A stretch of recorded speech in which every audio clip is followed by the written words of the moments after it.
ये कहानी एक गांव की है। गांव के लोग खुशी खुशी रहते थे, खेती करते थे और अपने अपने घर चलाने के लिए कुछ ना कुछ काम करते थे। कहीं वड़ा पाव बिकता था, कहीं बिरयानी, तो कहीं लोग खेती बाड़ी करते थे। उसी गांव में बादल नाम का एक आदमी रहता था जो चिकन लॉलीपॉप बेचता था। वो स्वभाव से बहुत ही कड़ूस था। बताओ भाई, कितनी प्लेट लॉलीपॉप लगा दूं? एक प्लेट 100 रुपए की है। एक प्लेट लगा दो, लेकिन तुम अपने लॉलीपॉप इतने महंगे क्यों देते हो? तुम्हारे लॉलीपॉप इतने महंगे होते हैं, ऊपर से पीस भी इतना कम देते हो। बाजू वाले गांव में तो 50 रुपए की प्लेट देते हैं। देखो भाई, खाना है तो खाओ, मेरा सर क्यों खा रहे हो? सुबह सुबह धंधे का समय है और तुम जैसे लोग ऐसी बातें करके मेरे ग्राहकों को भगा देते हो। ग्राहक मेरी वजह से नहीं भागते, तुम्हारी वजह से भागते हैं। बात करने का ढंग तो तुम्हें है नहीं, ऊपर से इतना महंगा महंगा चिकन लॉलीपॉप। हाँ, अब पैसे दो और अपना लॉलीपॉप खाओ और यहाँ से निकलो। तभी बादल उसे लॉलीपॉप दे देता है। बादल का स्वभाव ऐसा था कि वो बात बात पर गुस्सा हो जाता था। दुकान पर जो भी आता उसे वो गुस्से में भगा देता या कुछ न कुछ उल्टा बोल देता। साथ ही गांव में इतनी दुकानें थीं जहां जगह जगह कुछ न कुछ खाने को मिल जाता था, इसलिए कोई भी बादल की दुकान पर नहीं आता था। गांव वालों की दुकानों का कुछ तो मुझे करना पड़ेगा। इन लोगों के चक्कर में मेरी दुकान पर कोई नहीं आ रहा। मैं तो इन सब लोगों की दुकान बंद करवा कर ही मानूंगा, तभी मेरा धंधा आगे बढ़ेगा। इतना कहकर बादल अपने घर जाने लगता है। क्या हुआ? कुछ दिनों से मैं देख रही हूँ कि तुम काम से बहुत जल्दी आ जा रहे हो। ऐसा क्या हो रहा है? तुम कुछ दिनों से ठीक नहीं लग रहे हो। अब क्या बताऊं, धंधे में मुनाफा ही नहीं हो रहा। गांव में इतने खाने पीने के ठेले हैं कि कोई मेरे यहाँ आना ही नहीं चाहता, सब वहीं चले जाते हैं। मन तो कर रहा है कि सबका ठेला ही बंद करवा दूं। ये आप क्या सोच रहे हैं? अब बस अपनी मेहनत पर ध्यान रखो। आप जितना मेहनत और प्यार से रहोगे उतना ही आपका भी मुनाफा होगा। तुम दूसरों का बुरा क्यों सोच रहे हो? आखिर वे लोग भी तो अपना घर चलाने के लिए वहाँ हैं। पर मुझे बहुत पैसे कमाने हैं। मुझे इतने पैसे चाहिए कि पूरे गांव वाले मुझे देखकर जलें। मेरे पास महंगी महंगी गाड़ियां हों। इतने पैसों से तो मेरा सपना पूरा हो ही नहीं होगा। आपके सपने इतने बड़े हैं तो मेहनत भी बड़ी करो। वैसे भी तुम यही एक काम करते हो, तो इसी को अच्छे से करो। नहीं, देखना तुम, मैं कैसे मुनाफा कमाऊंगा। सबका ठेला बंद करवा दूंगा, फिर सारे लोग मेरे ही यहाँ लॉलीपॉप खाने आएंगे और मेरा खूब मुनाफा होगा। फिर मैं अपना बड़ा घर बनाऊंगा और गाड़ी भी लूंगा। पर ये तो गलत है ना जी। ऐसे पैसे कमाकर क्या करोगे जिसमें दूसरों का नुकसान हो? भगवान हमें देख रहा है, तुम क्यों किसी का बुरा चाह रहे हो? देखो, तुम अपना काम करो और घर के काम में ध्यान दो। मेरे कामों में दखल मत दो। मुझे जैसा जो करना होगा मैं करूंगा। पैसे कैसे कमाने हैं ये सब मैं खुद सोचूंगा। तुम मुझे कुछ मत बताओ। बादल की पत्नी इतनी सीधी थी कि ये सब सुनकर वो बस दुखी ही हो सकती थी, कुछ कर नहीं सकती थी। वो चुपचाप बादल की बातें सुनती रही। उधर बादल भी घर से बाहर जाकर यही सोचता रहा कि गांव वालों की दुकानें कैसे बंद करवाई जाएं। रात होते ही वो घर आया तो उसकी पत्नी सो चुकी थी। बादल भी उसके बगल में जाकर लेट गया, लेकिन उसे नींद नहीं आई। उसके दिमाग में बस यही चलता रहा कि कैसे दूसरों के ठेले बंद करवाकर अपना मुनाफा बढ़ाया जाए।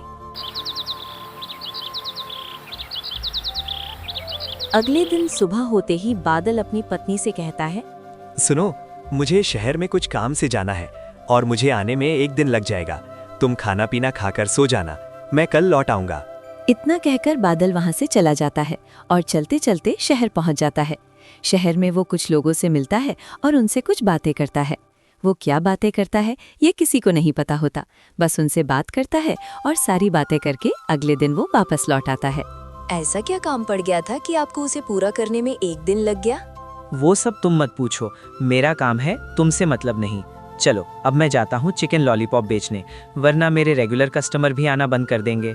इतना कहकर बादल अपना ठेला उसी जगह लगा देता है और रोज की तरह अपना चिकन लॉलीपॉप बेचने लगता है। दूसरी तरफ गांव में एक कार से कुछ लोग आते हैं। वे सीधे वहां जाते हैं जहां गांव के सारे ठेले लगे हुए थे। आप लोग कौन हैं? आप तो हमारे गांव के नहीं लग रहे, आप लोग तो शहर के लगते हैं। बताइए, हम आपकी क्या सेवा कर सकते हैं? हाँ, हम दोनों शहर से आए हैं। हम लोग आप सबके लिए एक धमाकेदार ऑफर लेकर आए हैं। हमारी कंपनी की कल सालगिरह है और वहाँ पार्टी के लिए हमें आप लोगों की मदद चाहिए। हम चाहते हैं कि हमारी पार्टी में आप लोग हमारे मेहमानों को गांव का स्वाद खिलाएं। इसके लिए हम आप लोगों को 20-20 हजार रुपए देंगे। अगर आप में से कोई आना चाहता है तो हमारे साथ चलो, आने जाने का सारा खर्च हम ही देंगे। तभी सब लोग आपस में बात करने लगते हैं। सब यही सोच में थे कि ये सच है या झूठ, कहीं शहर वाले उन्हें लूट ना लें। कोई भी ये तय नहीं कर पा रहा था कि उन्हें जाना चाहिए या नहीं। तभी उनमें से एक आदमी कहता है, देखो, मैं तो कहता हूँ ऐसा ऑफर हमें गांव वालों को किस्मत से मिलता है। अगर आज हम इसे जाने देंगे तो कहीं लेने के देने ना पड़ जाएं। सिर्फ एक दिन के काम के लिए 20,000 मिलेंगे। हाँ बेटा, बात तो तुम सही कह रहे हो। इस उम्र में इतना पैसा कमाने के लिए महीनों खड़ा रहना पड़ता है। अगर हमें एक दिन के काम का इतना पैसा मिल रहा है तो हमें जाना चाहिए। वैसे भी हम गांव वाले एक साथ जाएंगे तो डरने की कोई बात नहीं है। तभी सब तैयार हो जाते हैं और उन दोनों लोगों से कहते हैं, हम तैयार हैं। हमें बताइए कि हमें कहाँ आना होगा। हमें पता दे दीजिए, हम आ जाएंगे। आप लोग इसकी चिंता मत करो। जिस जिसको आना है वो अपना नाम और फोन नंबर लिख कर दे दो। कल हमारी गाड़ी आएगी और जिन जिन का नाम होगा उन्हें लेकर जाएगी। रहने के लिए होटल, खाना सब कुछ मुफ्त होगा। अब बताओ कौन कौन आएगा? साहब, हम 5 लोग हैं जो आपके साथ आएंगे। हम चिकन, पनीर, वड़ा पाव और लॉलीपॉप सब बना सकते हैं। तभी उनमें से बादल कहता है, नहीं भाई लोग, तुम लोग ही जाओ। मुझे कल कुछ जरूरी काम है, इसलिए शहर से बाहर जाना है। आप लोग जाओ, मैं नहीं आ सकता। ठीक है, कोई बात नहीं। किसी पर जोर जबरदस्ती नहीं है। जिसे नहीं आना वो ना आए, और जिसे आना है वो अपना नाम लिख कर दे दे।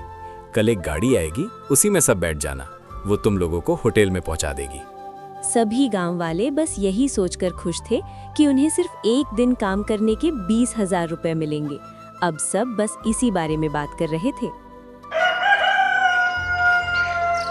अगले दिन सुबह होते ही सभी लोग बस स्टॉप पर गाड़ी आने का इंतजार कर रहे थे। सब लोग बहुत ही खुश थे। दूसरी तरफ बादल भी बहुत खुश था। वो अपनी बीवी से कहता है, सुनो, आज कुछ मीठा लेकर आओ। आज तो मैं बहुत खुश हूँ। अच्छा, और आप क्यों खुश है? ऐसा क्या हो गया? वो तो मैं नहीं बता सकता, लेकिन आज मुझे लग रहा है कि आज मेरी दुकान पे बहुत ग्राहक आएंगे। ऐसा मुझे सपना आया है। वाह, ये तो बहुत ही अच्छी बात है। अगर ये सुबह का सपना है तो वो जरूर सच होगा। हाँ, आज तो सपना सच होगा ही। आज पैसे कमाने का दिन है। यहाँ बादल खुश था। वहीं दूसरी ओर गांव में गांव वालों को लेने के लिए गाड़ी आ रही थी। आकर वो बस स्टॉप पर रुक जाती है। उसमें से ड्राइवर बाहर आता है और कहता है, चलो चलो, जिन जिन का नाम चिट्ठी पर था जल्दी जल्दी गाड़ी में बैठ जाओ। तुम लोगों का सफर शुरू होने वाला है और अब तुम सब अमीर बनने वाले हो। सभी लोग लाइन से बैठना शुरू करो। तभी सब गाड़ी में बैठ जाते हैं और गाड़ी गांव से निकल जाती है। उधर बादल भी अपना ठेला लेकर चिकन लॉलीपॉप बेचने निकल जाता है। अरे भाई, बहुत तेज भूख लग रही है। अब हम क्या करें? गांव के सारे लोग तो शहर पैसे कमाने गए हैं, पता नहीं कब तक आएंगे। हाँ, अब गांव में तो बस एक ही ठेले वाला बचा है। तुम्हें तो पता ही है, वो चिकन लॉलीपॉप वाला। ऊपर से उसके चिकन लॉलीपॉप कितने महंगे होते हैं। सही कह रहे हो तुम, लेकिन हमारे पास अब कोई रास्ता भी तो नहीं है। भूख भी जोर की लगी है, ऊपर से आसपास कोई दुकान भी नहीं है। हाँ, चलो फिर चलते हैं, उसी का चिकन लॉलीपॉप ही खाते हैं। तभी दोनों बादल की दुकान पर पहुंच जाते हैं और बादल से कहते हैं, बादल भाई, तुम बाकी लोगों के साथ शहर क्यों नहीं गए? तुम भी जाते। तुम्हें पैसे नहीं कमाने थे क्या? पैसे तो मैं ऐसे ही कमा लूंगा। अगर मैं शहर चला जाता तो फिर तुम गांव वालों का पेट कैसे भरता? इसीलिए बस तुम लोगों के लिए मैं यहीं रुक गया, ताकि तुम्हारी सेवा में कोई कमी न रह जाए। हाँ बादल भैया, सेवा हमारी नहीं, इसमें तो तुम्हारी ही होगी। इतने महंगे चिकन लॉलीपॉप देते हो, फिर भी अब हमें मजबूरी में खाना ही पड़ेगा। और कोई नाश्ता भी कहाँ है अब हमारे पास? सारे गांव वाले तो शहर चले गए हैं। हाँ, अगर नहीं खाना है तो तुम जा सकते हो, कोई जबरदस्ती नहीं है। तुम्हारे जाने से कोई फर्क नहीं पड़ेगा। अभी तो बहुत लोग मेरी दुकान पर आएंगे। नहीं, ऐसी बात नहीं है। अब भूख लगी है तो कुछ तो खाना ही पड़ेगा। लाओ, एक एक प्लेट चिकन लॉलीपॉप लगा दो। तभी बादल उन्हें चिकन दे देता है। ऐसे ही 3 दिन बीत जाते हैं। बादल की दुकान बहुत अच्छी चल रही थी और बादल भी खुश था। साथ ही गांव के सारे लोग वहीं खाने आने लगे थे। दूसरी तरफ अब जो लोग गांव से गए थे, उनकी पत्नियां उनकी चिंता करने लगी और चिंता में सभी अब सरपंच के यहाँ जाने लगी। आज तुम सब मेरे यहाँ ऐसी क्या बात हो गई कि तुम सबको यहाँ आना पड़ गया?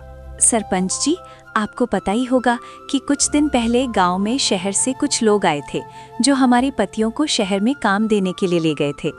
उन्होंने कहा था कि वे 1 दिन में वापस आ जाएंगे, लेकिन आज 3 दिन हो गए हैं और कोई भी वापस नहीं लौटा है। ये तो बहुत ही गंभीर बात है। उन लोगों को तो 1 ही दिन में आ जाना चाहिए था, लेकिन अभी तक वे लोग आए नहीं हैं। कुछ तो गड़बड़ हुई है। सरपंच जी, आप ही कुछ कीजिए। हमारे छोटे छोटे बच्चे हैं, हमारे पतियों के बिना हमारा घर भी नहीं चलेगा। आप जल्दी कुछ कीजिए और किसी भी तरह सब लोगों को वापस लाइए। हाँ, पर बादल तो यही है। मैंने तो कल ही उसके यहाँ से चिकन लॉलीपॉप खाया था। वो कहीं क्यों नहीं गया? कहीं उसे कुछ पता तो नहीं? बादल कह रहा था कि उसे अपने रिश्तेदार की शादी में जाना था, इसीलिए वो नहीं जा पाएगा। ठीक है, चलो अब उसके घर चलते हैं। अब तो उसके घर जाकर ही कुछ पता चलेगा। शायद उसे पता हो कि गांव वाले सब कहाँ गायब हो गए हैं। सरपंच जी, और आप सब लोग यहाँ, आपका यहाँ कैसे आना हुआ? हमने सुना है कि तुम्हारे किसी रिश्तेदार की शादी थी। क्या कुछ दिन पहले तुम्हें या बादल को कहीं जाना पड़ा था? नहीं सरपंच जी, ऐसा तो कुछ नहीं है। मेरे पति कहीं शादी में नहीं गए थे, ना ही मैं किसी शादी में गई थी। वो तो बस अपना ठेला लेकर चिकन लॉलीपॉप ही बेच रहे हैं। अच्छा, मतलब बादल ने सबसे झूठ कहा। पर उसने ऐसा झूठ क्यों कहा? ऐसी क्या बात है जो बादल छुपा रहा है? सरपंच जी, क्या हुआ? आप ऐसा क्यों कह रहे हैं? कहीं कुछ बुरा तो नहीं हुआ है? तभी सरपंच और बाकी लोग सारी कहानी बताने लगते हैं।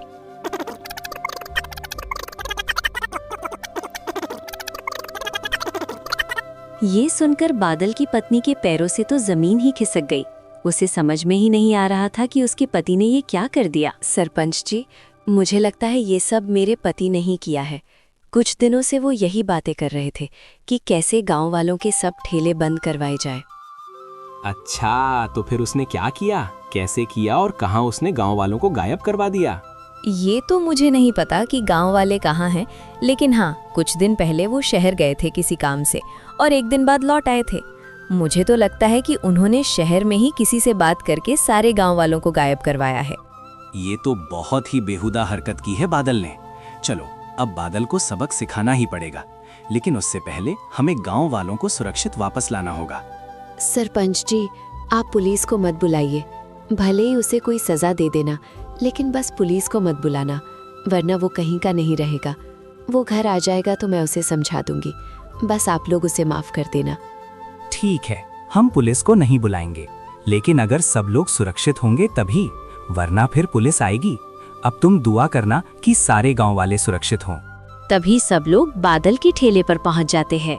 बादल, अब तू जल्दी जल्दी बता दे कि सारे गांव वाले कहाँ हैं, इससे पहले कि मैं पुलिस बुलाकर तुझे जेल में भिजवा दूं। ये क्या बात कर रहे हो? बुढ़ापे में तुम्हारा दिमाग थोड़ा हिल गया है क्या? मुझे क्या पता गांव वाले कहाँ हैं? वे लोग तो शहर पैसे कमाने गए हैं। बादल, लगता है तू ऐसे कुछ नहीं बताएगा। तेरी पत्नी ने हमें सब बता दिया है कि तू शहर गया था और जब शहर वाले आए थे तब तूने शादी में जाने का बहाना बनाया। ये सब तूने इसलिए किया ताकि सबके ठेले बंद रहें, सब तेरे यहाँ से लॉलीपॉप खाएं और तुझे मुनाफा हो। ये सब सुनकर बादल समझ जाता है कि उसका पर्दाफाश हो चुका है, इसलिए वो अब हाथ जोड़ लेता है और कहता है, मुझे माफ कर दो सरपंच जी, आप पुलिस वालों को मत बुलाना। मैंने ये सब पैसों के चक्कर में किया। मैं अभी सारे गांव वालों को यहाँ बुला देता हूँ। तभी बादल ने शहर में फोन करके सारे गांव वालों को यहाँ बुला लिया। सरपंच ने बादल को सजा के तौर पर ये दिया कि वो 1 महीने तक लोगों की खेती में मुफ्त में काम करेगा और बाकी लोग भी खुशी खुशी वापस अपने अपने काम में लग गए।